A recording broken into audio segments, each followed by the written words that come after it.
வணக்கம். இன்றைய நாள் 30ஆம் திகதி 4ஆம் மாதம் 2026ஆம் ஆண்டு வியாழக்கிழமை. செய்திகளை வாசித்து வழங்குபவர் தாட்சாயினி விமல்ராஜ். மலேசிய தமிழின் பிரதான செய்திகள். முதலில் தலைப்புச் செய்திகள்.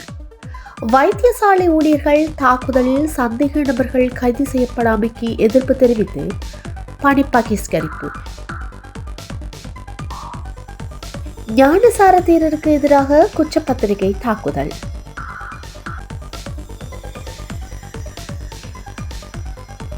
திருடன் திருடிய பொருட்களை தனது வீட்டிற்கு கொண்டு சென்ற போலீசார் அதிகாரி ஒருவர் கைது. இலங்கையில் மாறி மாறி ஆட்சிக்கு வரும் அரசுகள் இனவாதத்தையே கொண்டுள்ளன. கிளிநொச்சியில் ஸ்ரீதரன். திரைச்சேரி நிதி மோசடி விவகாரம் நிதியமைச்சு விசேட அறிவிப்பு.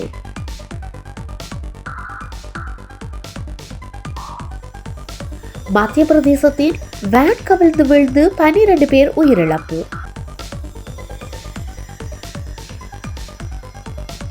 ஈரான் ஆதரவு குழுவின் 100க்கும் மேற்பட்ட ட்ரோன்களை சுட்டு வீழ்த்திய பிரித்தானியா படை. தொடர்வது விரிவான செய்திகள். முதலில் தாயக செய்திகள். மஸ்கெலியா பிரதேச வைத்தியசாலை ஊழியர்கள் மீதான தாக்குதல் மற்றும் அச்சுறுத்தல் தொடர்பில் சந்தேக நபர்கள் இதுவரை கைது செய்யப்படாமைக்கு எதிர்ப்பு தெரிவித்து வைத்தியசாலையின் வைத்தியர்கள் உள்ளிட்ட குழு ஊழியர்களும் இன்று காலை முதல் கருப்பு பட்டி அணிந்து பணி பகிஷ்கரிப்பில் ஈடுபட்டுள்ளனர். கடந்த 28ஆம் திகதி மஸ்கெலியா பகுதியில் ஏற்பட்ட மோதலில் காயமடைந்து சிகிச்சைக்கு பெற்று வந்த ஒருவரை தாக்குவதற்காக மற்றொரு குழுவினர் வைத்தியசாலைக்குள் அத்துமீறி நுழைந்துள்ளனர். இதனை தடுத்த முயன்ற வைத்தியசாலை ஊழியர் மற்றும் தாதியர் ஒருவரையும் குறித்த கும்பல் தகாத வார்த்தைகளாலும் பேசி தாக்க முற்பட்டுள்ளனர். இது தொடர்பில் மஸ்கெலியா போலீசில் முறைப்பாடு செய்யப்பட்ட போதிலும் இதுவரை சந்தேக நபர்கள் எவரும் கைது செய்யப்படவில்லை என மாவட்ட வைத்திய அதிகாரி ARN ரிசான் தெரிவித்துள்ளார். சந்தேக நபர்கள் கைது செய்யப்படும் வரை இந்த போராட்டம் தொடரும் என ஊழியர்கள் தெரிவித்துள்ளனர். இந்த பணி பகிஷ்கரிப்பு காரணமாக சிகிச்சைக்காக வருகை தந்த நோயாளர்கள் பெரும் சிரமத்திற்கு உள்ளாகியுள்ளனர். இஸ்லாமிய மதத்திற்கு அவதூறு விளைவிக்கும் வகையில் கருத்து வெளியிட்டமை தொடர்பில் பொதுபல சேனா அமைப்பின் செயலாளர் வணக்கத்துக்குரிய கலகொட அத்த ஞானசார தேரருக்கு எதிராக கொழும்பு மேல் நீதிமன்றத்தில் குற்றப்பத்திரிகை தாக்கல் செய்யப்பட்டுள்ளது. அதனைத் தொடர்ந்து அவரை பிணையில் விடுவதற்கும் நீதிமன்றம் உத்தரவிட்டுள்ளது. 2010ஆம் ஆண்டிற்கு பின்னர் பிறந்த அனைத்து குழந்தைகளையும் புகையிலையற்ற தலைமுறையாக மாற்றுவதாக ஒரு முன்மொழிவு சுகாதார அமைச்சிடம் இது புகையிலை மற்றும் மதுவினால் ஏற்படும் தீங்குகளுக்கு எதிரான இலங்கையில் போராட்டத்தில் ஓர் தீர்மானமான பணியை குறிக்கிறது. இதற்காக தயாரிக்கப்பட்ட முன்மொழிவுகள் அடங்கிய ஆவண புகையிலை மற்றும் மதுபானத்திற்கான தேசிய ஆணையகத்தினால் சுகாதார அமைச்சர் கலாநிதி நலிந்து ஜேதிச மற்றும் சுகாதார அமைச்சிடம் சமர்ப்பிக்கப்பட்டுள்ளது. குழந்தைகளின் ஆரோக்கியமான எதிர்காலத்தை உருவாக்குவதற்காக புகையிலையையும் மதுவையும் பெரும் தடைகளாக நீடிக்கின்றன என்று இதன் போது வலியுறுத்திய அமைச்சர் ஜேதிச இந்த திட்டத்தை வரவேற்றார். சட்ட திருத்தங்களுக்கான விரிவான விதிகளை வழங்குமாறு அவர் நட்டாவிற்கு அறிவித்துள்ளார். நிதியமைச்சின் செயலாளரான ஹர்ஷனா சூரியபெரும நிதி பற்றிய குழு முன்னிலையில் இன்று முன்னிலைப்படுத்தி இருந்தார். நாடாளுமன்ற நிதி குழுவின் தலைவர் ஹர்ஷடி சில்வாவின் அறிவுறுத்தலுக்கு அமைவே நிதியமைச்சின் செயலாளர் இன்று முன்னிலையாகி இருந்தார். இந்த விசாரணையின் போது குறித்த நிதி பரிவர்த்தனைகள் எவ்வாறு இடம்பெற்றன, கண்காணிப்பு முறையில் எவ்வாறு செயல்பட்டன மற்றும் அதில் ஏதேனும் தவறுகள் அல்லது அலட்சியங்கள் இருந்தனவா என்பதை விரிவாக ஆராயப்பட்டிருந்தன. வாழைச்சேனையில் வீடு ஒன்றை உடைத்து திருடன் திருடிய பொருட்களை தனது வீட்டிற்கு கொண்டு சென்ற போலீசார் அதிகாரி ஒருவர் கைது செய்யப்பட்டுள்ளார். குறித்த போலீஸ் அதிகாரியை நேற்று மாலை கைது செய்ததுடன் நண்பனிடம் கொடுத்து வைத்திருந்த திருட்டு தங்க ஆபரணங்கள் மற்றும் பணத்தை போலீசார் மீட்டுள்ளனர். இதில் கைது செய்யப்பட்டவரை வாழைச்சேனை நீதிமன்றத்தில் இன்று முன்னிலைப்படுத்தும் நடவடிக்கை எடுக்கப்பட்டு வருவதாக போலீசார் தெரிவித்துள்ளனர். இலங்கையில் மாறி மாறி ஆட்சிக்கு வரும் அரசுகள் இனவாதத்தையே மூலதனமாக கொண்டுள்ளன. ஜனாதிபதி அனுரகுமார திசாநாயக்கவின் செயற்பாடுகளும் அதற்கேற்றவாறே அமைந்துள்ளது என்று இலங்கை தமிழரசு கட்சி நாடாளுமன்ற உறுப்பினர் சிவஞானம் ஸ்ரீதரன் தெரிவித்துள்ளார். கிளிநொச்சி சீரன்பச்சி பகுதியில் நடைபெற்ற நிகழ்வொன்றில் கலந்து கொண்டு உரையாற்றிய போதே இவ்வாறு குறிப்பிட்டுள்ளார். மத்திய வங்கியின் 25 மில்லியன் டாலர் காணாமல் போயுள்ளது. 15 உயர்மட்ட அதிகாரிகள் கையெழுத்திடப்பட்ட பின்னரே இந்த நிதி எடுக்கப்பட்டுள்ளது. இவ்வாறான ஊழல்கள் தொடரும் வரை இலங்கை ஒருபோதும் முன்னேறப் போவதில்லை என்று குறிப்பிட்டுள்ளார். கட்டுநாயக்க விமான நிலையத்தில் பிக்குகள் போதைப் பொருட்களுடன் கைதான சம்பவம் குறித்து அவர் கடும் கண்டனம் வெளியிட்டுள்ளார். நல்லதை சொல்லிக் கொடுக்க வேண்டியவர்களே 110 கோடி பெறுமதியான போதைப் பொருட்களை கடத்தி வந்து ஒரு சந்ததியை அழிக்க முற்படுகின்றனர். பரந்தன் பகுதியில் அண்மையில் போதைப் பொருட்கள் காரணமாக ஒரு இளைஞர் உயிரிழந்துள்ளார். இவ்வாறான செயற்பாடுகள் எமது இனத்தை அழிப்பதற்கே வழிவகுக்கும் என்று தெரிவித்துள்ளார். இனவாதத்தை சொல்லி தமிழர்களை அழிப்பதிலும் பணம் உழைப்பதிலும் மட்டுமே ஆட்சியாளர்கள் குறியாக உள்ளனர் என்று ஸ்ரீதரன் எம்பி தனது உரையில் மேலும் சுட்டிக்காட்டியுள்ளார்.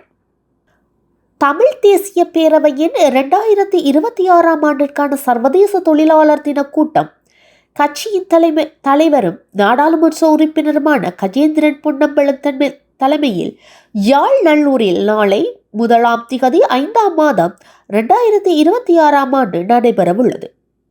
இலங்கையின் வெளிநாட்டு கடன் தவணைக்காக ஒதுக்கப்பட்ட 2.5 மில்லியன் அமெரிக்க டாலர் நிதி மாயமான தொடர்பில் நிதியமைச்சு நாடாளுமன்றத்தில் விசேட அறிவிப்பொன்றை வெளியிட்டுள்ளது. எதிர்வரும் 5ஆம் திகதி நிதி மற்றும் திட்டமிடல் பிரதியமைச்சர் அனில் ஜெயதினவினால் இந்த அறிவிப்பு வெளியிடப்படலாம் என அந்த அமைச்சின் தகவல்கள் தெரிவித்துள்ளன. இதேவேளை வெளிநாட்டின் கடனை திருப்பிச் செலுத்துவதற்கான திரைசேரியில் வைக்கப்பட்டிருந்த 2.5 மில்லியன் அமெரிக்க டாலர் வெளித்தரப்பினருக்கு மாற்றப்பட்டதாக கூறப்படும் சம்பவம் தொடர்பாக விளக்கமளிப்பதற்காக நிதியமைச்சர் செயலாளர் இன்று குழுவின் முன்னிலைமாறு அழைக்கப்பட்டிருந்தார். இருப்பினும் தம்மால் இன்றைய குழு அமர்வில் கலந்து கொள்ள இயலாது என சூரியபெருமா தலைவருக்கு கடிதம் மூலம் தெரிவித்துள்ளார். மேலும் இச்சம்பவம் தொடர்பாக குற்றப்புலனாய்வுத்துறை நடத்தி வரும் விசாரணையின் மீது தமக்கு நம்பிக்கை இல்லை என வழக்கறிஞர்கள் அமைப்பின் உறுப்பினர் மைத்ரி குணரத்ன தெரிவித்துள்ளார். தொடர்வது இந்திய செய்திகள். மத்திய பிரதேசத்தில் அதிவேகமாக சென்ற வேன் ஒன்று கவிழ்ந்து விபத்துக்குள்ளாகியதில் 12 பேர் உயிரிழந்துள்ளனர். இந்த சம்பவத்திற்கு இரங்கல் தெரிவித்த பிரதமர் மோடி பாதிக்கப்பட்ட குடும்பங்களுக்கு தலா 2 லட்சம் ரூபாய் நிவாரணமாக அறிவித்திருக்கிறார். நேற்றிரவு 8:30 மணியளவில் தார் மாவட்டம் உள்ள சாலை ஒன்றில் 35 தொழிலாளர்களை ஏற்றிக்கொண்டு வேகமாக சென்ற வேன் ஒன்று திடீரென ஓட்டுநரின் கட்டுப்பாடுகளை இழந்து சாலையில் கவிழ்ந்து வீழ்ந்துள்ளது. இதில் 12 பேர் உயிரிழந்துள்ளனர். மேலும் விபத்தில் சிக்கி பலத்த காயமடைந்தவர்கள் மீட்கப்பட்டு மருத்துவமனைக்கு சிகிச்சைக்காக அனுப்பி வைக்கப்பட்டுள்ளனர். இவர்களில் 13 பேர் உயிருக்கு ஆபத்தான நிலையில் சிகிச்சை பெற்று வருவதாக மருத்துவர்கள் தெரிவித்துள்ளனர். இதேவேளை அதிக ஆட்களை ஏற்றி வந்தமையினாலும் அதிவேக வாகனத்தை செலுத்தியதாலும் இந்த விபத்து ஏற்பட்டிருக்கலாம் என போலீசார் முதற்கட்ட விசாரணைகளில் தெரிய வந்துள்ளது. தொடர்வது உலக செய்திகள். மத்திய கிழக்கில் உள்ள கூட்டுப்படை தளத்தை குறிவைத்து ஈரான் ஆதரவு குழுவினர்கள் ஏவப்பட்ட 100க்கும் மேற்பட்ட ட்ரோன்கள் மற்றும் ஏவுகணைகளை பிரித்தானிய விமானப்படையினர் சுட்டு வீழ்த்தியுள்ளனர். ஈரானில் உள்ள கூட்டுப்படை தளமொன்றின் மீது ஈரான் ஆதரவு குழுவினால் நடத்தப்பட்ட பாரிய வான்வெளி தாக்குதல்களை பிரித்தானியாவின் ரயல் விமானப்படை முறியடித்துள்ளது. அமெரிக்கா மற்றும் இஸ்ரேலில் ஈரானுக்கு இடையே மோதல்கள் தீவிரமடைந்திருந்த நிலையில் கடந்த மார்ச் மாதம் 1 முதல் ஏப்ரல் தொடக்கம் வரையிலான சுமார் 6 வார காலப்பகுதியில் இந்த தாக்குதல்கள் முன்னெடுக்கப்பட்டுள்ளது. ஒரு நாளைக்கு சராசரி 28 ட்ரோன்கள் மற்றும் ஏவுகணைகளை இந்த தளத்தை குறிவைத்து ஏவப்பட்டன. பிரித்தானியாவின் ட்ரயல் விமானப்படை பிரிவைச் சேர்ந்த வீரர்கள் அதிநவீன ட்ரோன் எதிர்ப்பு ஏவுகணைகளை அமைப்புகளையும் கவுண்டர் ட்ரோன் மிசைல் சிஸ்டம் பயன்படுத்தி வான் பரப்பிலேயே 100க்கும் மேற்பட்ட ட்ரோன்களை சுட்டு வீழ்த்தி தகர்த்துள்ளன. மத்திய கிழக்கில் தற்போது நடவடிக்கைகளை நிலைநிறுத்தப்பட்டுள்ள பிரித்தானிய படையினர் எதிர்கொள்ளும் அச்சுறுத்தல்களின் தீவிரம் தற்போதுதான் வெளிச்சத்திற்கு வந்துள்ளது. ஏப்ரல் தொடக்கத்தில் வாஷிங்டன் மற்றும் தெஹ்ரான் இடையே தற்காலிக போர் நிறுத்தம் உடன்பாடு ஏற்படும் வரை இந்த கடும் மோதல்கள் நீடித்தன. இந்த தளத்தில் பிரித்தானிய படையினருடன் இணைந்து அமெரிக்க படையினரும் பாதுகாப்பு பணிகளில் ஈடுபட்டுள்ளனர். பிரித்தானிய படையினரின் இந்த அதிரடி நடவடிக்கை பிரித்தானியாவில் உள்ள கூட்டுப்படை தளங்களில் பாதுகாப்பை உறுதிப்படுத்துவதில் முக்கிய மைல்கல்லாக கருதப்படுகிறது. இத்துடன் பனேசியா தமிழின் பிரதான செய்திகள் நிறைவு பெறுகிறது. செய்திகளை தொடர்ந்து பார்வையிட www.panesiatamil.tv என்ற இணையதளத்தை பார்வையிடவும்.